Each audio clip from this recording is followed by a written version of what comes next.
እንኳን ቢፈጠር በጣም የምትጎዳ ልጅ ነው የምትመስለኝ። ማርያምን ታሳዝነኛለች በጣም የሆነ ነገር ምትሉ ድንግጥ ሀይሚዬን ጥዬ እሄዳለሁ ሲል በጣም ብዙዎቻችሁ አዝናችኋል። ብዙዎቻችሁ በጣም ደንግጣችኋል። የምን መሄድ ነው የምን መለያየት ነው የምን ምናምን እያላችሁ ነበረ።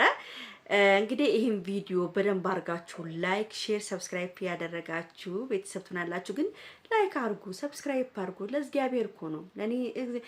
ለኔ ስታደርጉ ለእናንተም እግዚአብሔር ደግሞ የቀና ልብ ያለው ሰው ሁሌም እግዚአብሔር ከጎኑ ቀና ልብ ይኖረዋል። ቀናነት ጥሩነት ነው። መቤቴን ነው የምላችሁ። ስለዚህ ላይክ አድርጉ፣ ሰብስክራይብ አድርጉ ያላደረጋችሁ ካላችሁ ማለት ነው። እና ውዶቼ አንዳንድ ነገር እንግዲህ እንናገራለን። እናንተም በኮሜንት ትናገራላችሁ። አብዛኛውን ልጆች እንዴት ጥላት ይላል ለምን ስለምናምን ባሉት መንገድም እንነጋገራለን። እንግዲህ ሀይሚዬንም አይታችኋል። በጣም ነው ያሳዝነችኝ። በጣም መቤቴን ነው የምላችሁ። በቃ ልቤ በቃ ስውር ነው ያደረገችኝ። የሆነ በቃ ዝን ነው ያለችው ወዲያው። ያኔ በቃ እኔ በጣም የምፈራው ነገር ሀይሚ የሆነ ነገር እንኳን ቢፈጠር በጣም የምትጎዳ ልጅ ነው የምትመስለኝ። ማርያምን ታሳዝነኛለች በጣም የሆነ ነገር ምትሉ ድንግጥ ትላለች። እና ዛሬ እንግዲህ አይታቸው እንዴት ቁጥቁጥ ብላ እንዴት ስትጠይቁ ከሱ ጋር ለመለየት ምንም በቃ ለደቂቃ ከብሩክ መለየት አትፈልግም። ግን ይኸውላችሁ አንዳንድ ጊዜ አንድ ነገር ልንገራችሁ። አሁን ለምሳሌ አሁን ብሩክ ያለው ነገር ትክክል ነው። እኔ በብሩክ አሁን አንዳንዶቻችሁ እንዴት ትለያል እንዴት ጥላት ይላል እንዴት ለምን ምናምን አይደለም። አንዳንድ ጊዜም እኮ የሆነ ነገር ላይ እውነቱን ነው። ቤቱን አሁን ለምሳሌ ኮንቨርስ አድርጋ መጠብቀው እሷ ነች። ብሩኬ በሆነ ነገር እንኳን ቤት እሷ ማትሄድበት መንገድ እንኳን ቢሆን ልንገራችሁ ሀይሚ ጎበዙና ጠንካራ ሆና ቤቷን ይዛ ቁጭ ብላ መጠበቅ ነው ያለባት። ሀይሚዬ የሆነ ነገር እንኳን መሄድ ካለባት እንደዛው ብሩኬ ቤቱን ጠብቆ እሷንም በስልክ ያወሩ ቪዲዮ ማለት አሁን ደግሞ እኮ ቴክኖሎጂ እኮ ተራቋል። ምንም አያስፈራም። ያኔ ታወራላችሁ በስልክ ምናምን እና አንዳንዴ መለማመር ጥሩ ነው። አንዳንዴ እሱ የሚሳፈር ቀን መቻቻል ነገር አሁን እውነቱን ነው። ብሩኬ ትክክል ንግግር የተናገረው ለምን መሰላችሁ? በእንደዚህ አይነት መንገድ ደግሞ ሀይሚዬ ትጎዳለች። ሁሌ ከሱ ጋር አብራ ከሆነች አንድ ቀን የሆነ ቦታ ላይ በቃ ብቻው የሚሄድበት መንገድ ከሆነ ጥሏት ከሄደ ሀይሚ ትጎዳለች። ብቻዋን ስትሆን አንደኛ ወይ ምግብ ላበላ ትችላለች ወይ የሆነ ነገር ግን ልምድ ካለ ግን ችግር የለውም። ለምን እንደው ታውቃላችሁ ያው 2 ቀን 3 ቀን ምንም አልተለለም። እንኳን እውነቱን ነው እንኳን እንትን ቤተሰብ ምጥለን አረብ ሀገር 15 አመት 10 አመት እየቆየናል እንዴ ምንም ችግር የለውም። ይሄ እኮ አዲ የሆነ ንግግር ነው። አንዳንዶቻችሁ በተናገራችሁ ንግግር ነው የተናገሩት። እንዴት ጥላት ትሄዳለህ ብቻዋን ምናምን እንዴ ቤተሰብም እኮ ጥለን እኮ ሄደናል እኛ ቤተሰብም እኮ ጥለን እኮ ስንት አመት ቤተሰቦቻችንን ያላየን እኮ አለን እኮ ስንት አመት ሙሉ ቤተሰብ ስንት አመት 15 አመት 20 አመት እኔ ለ7 አመት ቤተሰቦቼ ከ7 እስከ 8 አመት በላይ አላየሁም ነበር ቤተሰቦቼን። ገብቷችኋል? ለንግግራችሁ ነው መልስ የሰጠሁት እዛ ጋር ለጻፋችሁ ኮሜንታተሮች እና ምንም ማለት አይደለም። ስለዚህ መለማመድ አለባቸው። መልመድ ትክክል ነው። እሱ መልመድ አለባቸው። የሆነ ነገር ሊገጥም ስለሚችል ለምን ይሄ ነገር ደግሞ ሀይሚዬን እንዳይጎዳት ነው የንግግር የተናገርኩ ማለት ነው። እንግዲህ ዛሬ እኔ በጣም አሳዝናኛለች። ሰው ሲለይ ጥሩ አይደለም፣ ያማል፣ ያስለቅሳል። የሆነ ካለመዳችሁ ደግሞ በጣም ከባድ ነው።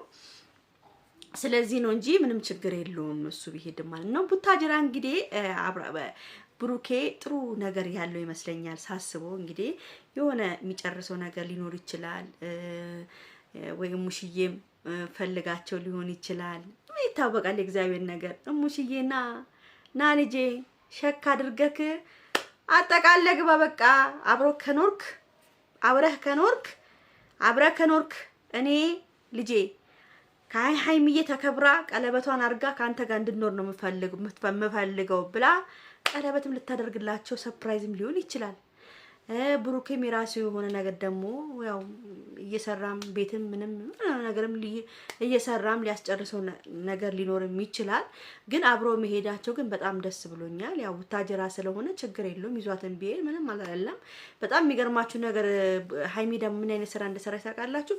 በጣም ደስ ያለኝ ነገር እኔ ካንተ ጋር አብሬ መሄድን ብቻ ነው የምፈልገው። አንተ የምትሰራውን ስራ ማየትም አልፈልግም። አንተ በፈቀድክበት ቀን ታሳየኛለህ ስትል በጣም አስደስተችኝ። አንዳንድ ሴቶች ብንሆን አረ ምንድነው እሱ ለምን ሳትነግረኝ ምንድነው ምናምን እንላለን። ግን አላለችም። ያው አንዳንድ ሴቶች ረጋ ያሉ ሴቶች አሉ። የሆነ ለፍቅረኛቸው የሆነ ቦታ ሲሰጧቸው እንደዚህ ነው። ግን አንዳንዱ ደግሞ እንዴት አልነገርከኝም? ምን ታረግ ነው? ምን እየሰራህ ነው? ምን ምን እያደረገ ነው ይሄ ሰው ከኋላ ከጀርቤ ምን እያደረገ ነው ምናምን ብለው ያስባሉ። ግን ሀይሚዬን ሳትል ደስ በሚል ሁኔታ ችግር የለውም አንተ እኔ እጠብቅሃለሁ ፈልግበት ነገር አድርገን የራስን ነገር ሰርተ ደስ ባለ ቀን በቃ በጣም ነው ያስደሰተኝ የንግግሯ ማለት ነው። ሀይሚዬ እኔ ፍቅር እኔ ደስ ብሎኛል አብራችሁ ስለምትሄዱ ታጅራ እግዚአብሔር ደግሞ ጥሩ ሰርፕራይዝን ጥሩ ሽምግልናን ጥሩ የሚያምር ነገርን ያሳየም ነው። መጨረሻው ደስ የሚል ነገር ነው ብሏል እንግዲህ ብሩኬ። ብቻ ሁሉም ነገር ጥሩ እንዲሆንላችሁ ነው የምንመኘው። በአሁኑ ሰዓት ደግሞ ደስ የሚል ነገር ላይ ናችሁ ያላችሁት። እኔ በጣም ደስ ብሎኛል ለእናንተ። ሀይሚዬም እንደውም በቃ እኔ ድንቡሽቡሽ ብሏል፣ እሷም ድንቡሽቡሽ ብላለች። ማሻአላ እንዴት እንዳማረባት ፕፕ ብያለሁ። ማሻአላ ፕፕ ብያለሁ። የኔ ቆንጆ በጣም አምሮብሻል። ቡራዬም በጣም እኔ እንጃ በጣም ተረጋጋል ብሩኬ በጣም ተረጋጋብኝ። የሚያምር እርጋታ በቃ የትዳር ወንድ መስላል አንተ ሰውዬ ምንድነው እሱ? ሀይሚዬ ግን ጀግና ነች። ማርያምን የትዳር ወንድ አደረገችው። አያችኋለ ቀልጠፍ ብሎ የትዳር ወንድ በቃ እንደዚህ በቃ ደስ ይላል። ይመቻችሁ። ማርያምን በጣም ደስ ብሎኛል። እንግዲህ ይመቻችሁ ነው የምለው። ወዳችኋለሁ። ይሄን ቪዲዮ ላይክ፣ ሼር፣ ሰብስክራይብ አድርጉ። ቻው ቻው።